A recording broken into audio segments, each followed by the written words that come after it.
Hi everybody, this is Gary, your Otis guy, and I want to tell you a little story about Imagineering and Otis Elevator and the Tower of Terror in Orlando. Back in 1990, I was at the Otis Test Tower, and I got some visitors, and they were from Imagineering. And they came to the test tower and asked me if we could provide an elevator for them that would scare the hell out of people. And I told them, we've been in business since 1903, trying to make people feel safe in elevators, not scare them. And I wasn't sure that this is something we wanted to do. And I told them, I said, the best thing to do is to talk to the president of our company if you're serious about this. And I sent them to the president, who at the time was George David. And George David is a very adventurous guy. He said to me, Gary, somebody's going to do this. Might as well be Otis, the biggest elevator company in the world. So they came back to us and they said, this is the idea we have.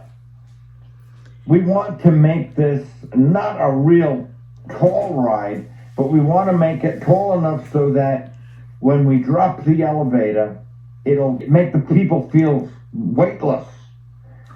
And I said, a free drop is not going to do that. What we have to do is we have to pull the elevator down in the shaft, and then they'll feel weightless.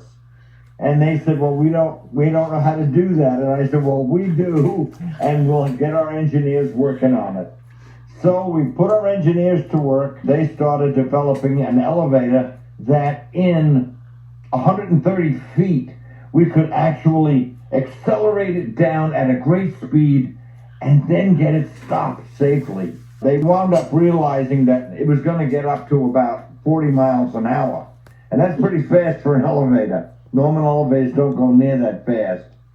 The engineers started working, and an amazing thing happened at the test tower. Usually at 4:30 in the afternoon, the place was desolate. Nobody was there in the test tower. But when we started the Tower of Terror ride, everybody wanted to come and ride the elevators. And we were so enthused because we realized we had something that was interesting and that probably a lot of people were going to enjoy. So the engineers would come over and ride and say, oh, Gary, this is fabulous. This is exactly what we need. We did that, and the elevators were installed. I think in 1994, the Tower of Terror was erected at Disney World in Florida. The success of the ride was so great that the ride then went to Tokyo. It went to California. It went to Paris.